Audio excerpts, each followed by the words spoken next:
Eh bien, bonjour tout le monde, c'est Telly et on va répondre à l'invitation à moi, frère moi, jumeau moi, Willy. C'est pour ça nous va tester nos cours l'enfant même. Attendons. Yes. Bel bonjour tout le monde, bien bonsoir. Moi, c'est Telly et en quasi Willy, merci pour l'invitation. Ouais. Donc nous sommes au Café Kimontou. Et aujourd'hui, c'est la parole est libre. Alors, je me suis dit quel sujet je vais pouvoir aborder. Et par rapport à la situation, aux expériences de vie que je mène depuis quelques jours, je considère que il est opportun d'aborder le sujet de la paix intérieure. Ah, ça c'est un beau sujet, ça, la paix intérieure. Oui. Comment tu le définis? Mais pour moi, la paix intérieure, c'est un état dans lequel on se trouve un peu déconnecté de toute forme de stress, d'angoisse, de crainte, de violence, et connecté à la sérénité, à l'apaisement. Je cherche des synonymes, mais des situations de confiance en soi, confiance en la vie. Oui, bien d'accord. Alors, mais qui j'ai occupé trouver ça? Comment tu peux arriver à Alors, cet état? comment j'arrive moi à atteindre cet état? Je pense que c'est pas forcément la même méthode pour tout le monde, mais en ce qui me concerne, j'ai la possibilité de me mettre dans un état méditatif. Ça peut être aussi dans un état de contemplation de la nature, de la beauté, de ce que l'univers met à notre disposition. Mais je pense que c'est surtout lié à notre paradigme, notre façon de voir les choses, voir la vie, puisqu'on est confronté à certaines situations et tout dépend de l'importance qu'on accorde à ces situations-là et de quel angle de vue qu'on choisit d'adopter. Et finalement, si on considère que toutes les expériences qu'on vit, ce sont des occasions pour pouvoir grandir et pour pouvoir avancer, en fait, c'est déjà une grande chose, un grand pas vers cette paix-là. J'avouerai au passage que j'ai la chance d'être accompagné par mon épouse qui est très douce, très calme, accompagné également par des enfants qui sont très charmants, très aimants. Et je ne peux pas passer sous silence la complicité que j'ai avec mon frère, ma soeur, l'entente cordiale qui règne avec mes parents, mes beaux-parents, mes beaux-frères. Donc je pense que tous ces éléments-là, les personnes qu'on côtoie, la famille au sens large, les amis que l'on choisit, nous contribuent, comme tu dis, Papa Oli, à cette paix intérieure. Donc ce sont des éléments qui peuvent paraître extérieurs à soi, mais les deux sont liés. Oui, puisque l'autre aussi vient et t'apporte, je dirais, cette paix intérieure-là que tu veux rechercher, même s'il est en extérieur. C'est très logique ce que tu dis là, puisque l'autre, c'est aussi une part de toi. Ben, ça s'inscrit dans la philosophie du Ubuntu qui dit « je suis parce que nous sommes ». C'est difficile, c'est vrai, par les temps qui courent, de s'extirper de la réalité un petit peu agitée dans nos territoires. Ah ouais. Donc, ressentir cette paix intérieure demande un effort supplémentaire. Mais je dirais quand même que c'est pas incompatible. Et en réalité, tout dépend de l'univers qu'on crée par la pensée autour de nous. Si on considère que les agitations du moment servent à retrouver justement cette paix, donc on apporte sa contribution à sa manière en se disant que c'est un mouvement qui est nécessaire pour pouvoir changer d'état. Donc en acceptant que les choses se fassent comme ça, en apportant sa pierre à l'édifice, son grain de sel, on sait qu'on accepte la situation, on sait qu'on donne le meilleur de soi-même, donc pourquoi se poser plus de questions, pourquoi stresser outre mesure. Mais je rajouterais quand même un élément très important, pour ne pas dire primordial, c'est le sentiment de sécurité qu'on peut avoir lorsqu'on sait qu'on est accompagné par nos ancêtres, Gangan les Bakoulou, comme on dit en Kikongo. Je pense que ma sérénité, la paix intérieure que je peux manifester vient beaucoup de ce sentiment de sécurité qui m'est donné par les ancêtres qui garantissent ma protection. Ouais, là c'est considéré au marché par milliers. Oui, comme je me souviens quand on était jeunes, on disait, je ne sais plus comment on disait ça, mais comme si nous sommes à 10 ou nous sommes à 20 et on comparait un peu les chiffres, on disait ça au collège. Il faut au moins 10 personnes comme moi parce que moi dans l'armée des deux, c'était un petit peu, on s'amusait un peu comme ça, mais effectivement on sait qu'on ne mange pas seul et en fonction de notre paradigme, on sait que nous sommes accompagnés. Donc de ce fait, ça facilite l'accès à la paix intérieure. Mais il y a un truc que je voulais te poser comme question. Par exemple, les gens vont dire, ouais, mais dans une situation brutale, là, comment je fais pour trouver cette paix intérieure-là sans stresser? Parce qu'on est souvent dans le monde émotionnel, notamment dans une situation qui arrive de manière vive. Comment je peux rentrer en moi pour ne pas me laisser submerger par justement mes émotions, parce qu'on est dans un monde où les émotions bougent vite aussi. Et si on n'a pas l'ancrage, on peut partir dans tous les sens. Comment tu pourrais, entre guillemets, établir cette paix intérieure afin de gérer la situation? Oui, c'est une question à mon avis pertinente et qui peut aider beaucoup de personnes. Je vais donner mon avis en toute humilité.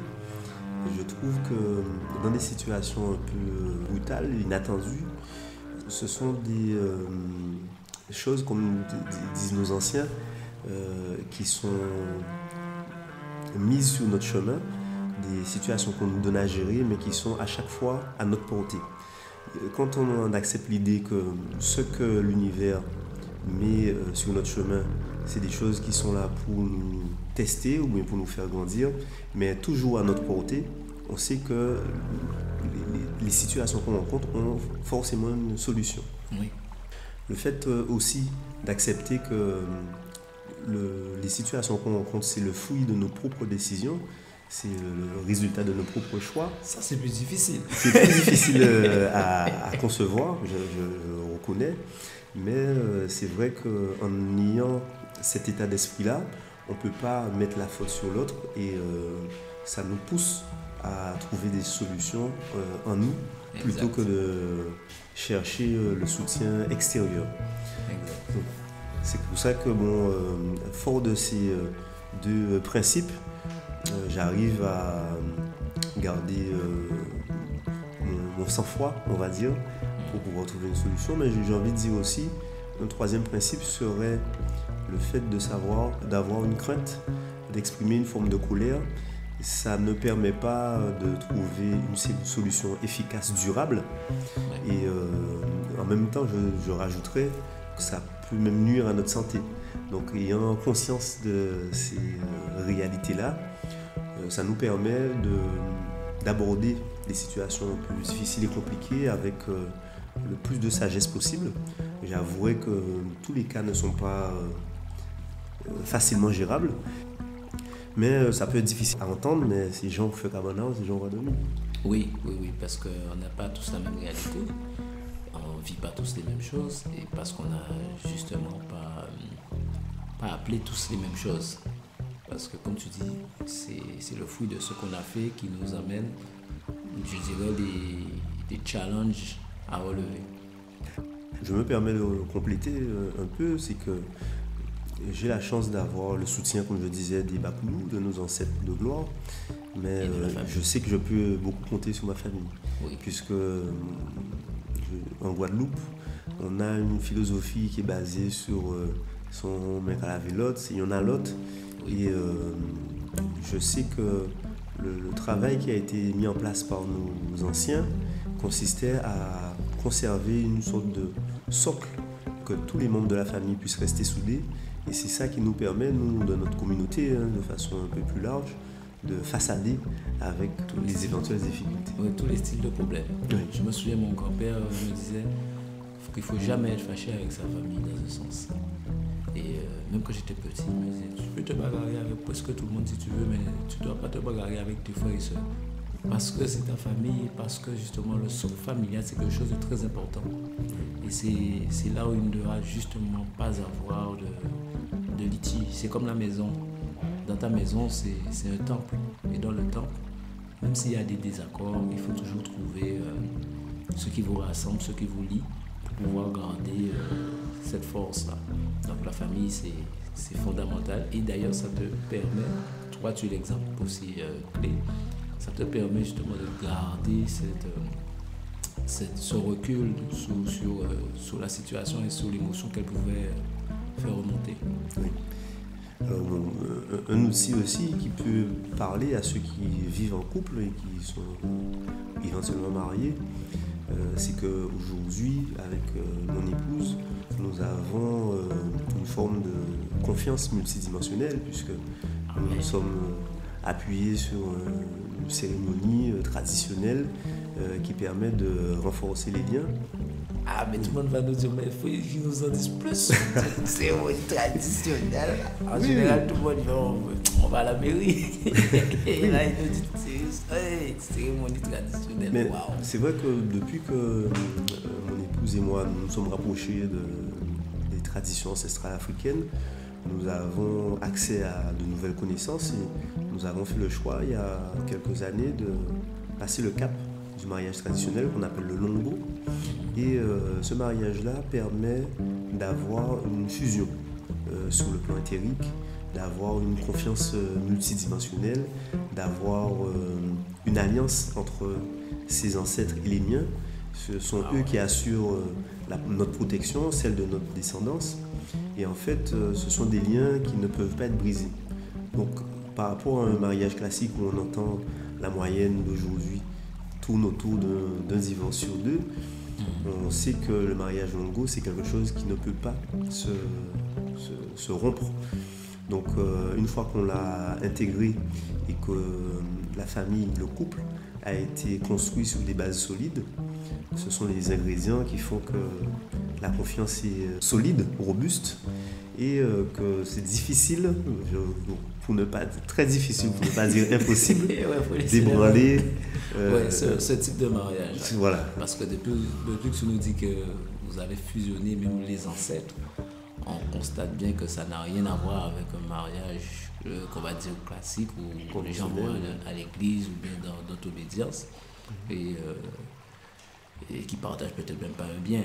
Et là, c'est même les ancêtres qui sont partagés. Donc, c'est un autre niveau je ne vais même pas dire de relation, mais de fusion et de liaison. Donc, tout ça, effectivement, ça aide à avoir cette idée froide et je dirais même cette sagesse devant les situations. Donc, c'est vraiment, quand tu parles de la famille, c'est la famille, mais dans tous les plans, que ce soit les plans matière, mais aussi dans les plans, je dirais, moins visibles. Oui, il y a différentes échelles, puisque effectivement, dans notre échange, j'ai abordé plusieurs niveaux de la famille. C'est vrai qu'il y a la dimension invisible, mais dans la matière, on a le couple avec enfants, on a les frères et sœurs parents, on a les oncles et tantes. Et je pense que si on souhaite accéder à cette paix intérieure, c'est un travail à faire sur soi, d'abord, apprendre à se connaître, apprendre à maîtriser ses limites. Et une fois qu'on a atteint une forme de stabilité, pour pouvoir entretenir cette paix intérieure, c'est important d'instaurer un climat de paix à ces différentes échelles. Ouais. Donc c'est pour ça que aujourd'hui, je vais apporter mon soutien dans des luttes de mon pays, la Guadeloupe, sur le plan spirituel, pas forcément très fréquemment sur le terrain, là où se trouvent les caméras, mais le soutien est bien là. Mais en tout cas, je donne la priorité à l'instauration de cette paix intérieure à mon niveau, au niveau de mon couple, au niveau de ma petite famille, au niveau de ma famille élargie. Et c'est cette base qui me permet, je pense, d'être plus efficace dans les actions que je mène au niveau extérieur. Oui. Ouais, moi, je suis content parce qu'on est parti vraiment sur la paix intérieure où beaucoup pensent que c'est quelque chose d'uniquement individuel. Et tu as très bien résumé ça parce que tu nous as amené sur le travail à faire sur soi, mais aussi tout le travail que ça fait sur l'autre et qui a à faire justement en communauté. Ça nous ramène toujours à la communauté, qui est aussi beaucoup l'énergie du Mélanoderme, travailler, être en communauté. Et donc ça sort ce côté un peu égoïste, presque je dirais que l'on peut avoir de la paix intérieure, parce qu'on pense que quand c'est intérieur, c'est uniquement à l'intérieur de nous. Et là, que pour soi. Et que pour soi, voilà. Et là, c'est intérieur et extérieur simultanément. Et j'ai bien aimé comment tu nous as amené à tout ça. La paix intérieure, c'est un tout. Et non pas un travail égocentré. Alors c'est vrai que je partage ton analyse. Et je crois comme moi, on a eu accès à des enseignements qui nous permettent d'aller encore plus loin dans l'analyse, puisque cette paix intérieure, on peut y accéder en mettant de l'ordre dans sa vie, à petite, moyenne, grande échelle. On peut y accéder en faisant des méditations, en se connectant avec la nature. Mais récemment, si tu te rappelles bien, on a compris qu'il y a aussi un deuil à faire par rapport aux êtres chers qui sont partis. Lorsqu'on sait que grâce à la sagesse ancestrale, nos propres traditions, on a la possibilité de libérer, entre guillemets, nos anciens, ça libère et ça contribue. Ça soulage de beaucoup de poids. Oui. Voilà, donc ça contribue aussi. Et un autre aspect, c'est la dynamique dans laquelle on s'inscrit, ne plus s'enfermer dans les causes du passé, j'étais ci, j'étais ça, j'ai grandi dans tel type de conditions, et se fixer des objectifs, toujours regarder vers le futur, regarder vers l'avant. Ça aussi, ça fait partie des clés qui aident à avoir cette paix, puisqu'on ne s'embarrasse plus des choses du passé. Je ne dis pas qu'il faille les oublier, qu'il faille en faire complètement abstraction, mais je dis qu'il faut donner la priorité aux objectifs qu'on se fixe et aux ambitions futures, puisque d'un côté, quand on choisit de se baser sur le passé, on peut se limiter, se freiner, s'auto-freiner, mais de l'autre côté, quand on vise un objectif, comme font tous les grands qui ont du succès et qui impressionnent la communauté, ce sont des gens qui se disent, moi mon but c'est à atteindre, c'est ça, et ce qui est à côté, ça devient secondaire. Oui. Donc j'espère que les informations que je donne sont accessibles au plus grand nombre, puisque tous les points qu'on vient d'aborder, ce sont des ingrédients pour accéder à cette paix intérieure, en dehors de la volonté, en dehors de plein d'autres considérations. Mais si déjà on arrive à intégrer ces notions-là, je pense que ça peut aider à faire un pas en avant. Ah oui, un très grand pas en avant. Donc Matondo papa, vraiment, parce que tu vois, moi-même j'ai dit waouh, il va nous emmener où? Et tu nous as amené vraiment à une belle réflexion et à un autre cap, une autre manière de voir, donc un autre cap à mettre pour pouvoir justement trouver la paix intérieure, pour pouvoir émerger et être véritablement ce qu'on est venu être sur cette terre, sur cette matière. Donc vraiment Matondo pour ton Kaboula, parce qu'il était vraiment sur plusieurs plans. Bon, c'est jumeau, hein. Oui. Matondo à toi, un jumeau. Et je profite pour dire un grand merci à ma famille, oui. Naturellement. Exactement. Je dis un grand merci à nos ancêtres de gloire. Je dis un grand merci à tous mes frères et sœurs sur le plan totémique. Voilà, et je souhaite à tous les auditeurs de ce podcast de la joie, de la paix, de l'amour, de l'harmonie et de l'élévation. On ressent vraiment que c'est quelqu'un qui a la paix intérieure qui dit ça. Vraiment, non, vous allez, franchement, on sent que c'est un Kaboula plein. Voilà, c'est quelqu'un qui a cette matière et qui la partage. Et c'est magnifique. Batondo, véritablement. Voilà, un peu plus d'argent aussi, ça peut aider. Ça peut aider, effectivement. De manière équilibrée. Mais ça, c'est comme l'objectif futur. C'est l'objectif futur, ça contribue à la paix. Exactement, tu la paix. Batondo. Et à la prochaine dans un prochain Café Kimoto. Et on vous souhaite une bonne journée, bonne soirée, bonne écoute, bon café surtout. Mangez pas trop. Petit TPI aussi. TPI, oui, dans le café il y a TPI. Je m'ai appris TPI, mais il y a basilic à côté, là il va prendre aussi. Parce que ça relaxe les muscles et puis on peut aller dormir bien après. Donc voilà, m'attendons les pingui et puis à la prochaine, dans un prochain Café Kimoto.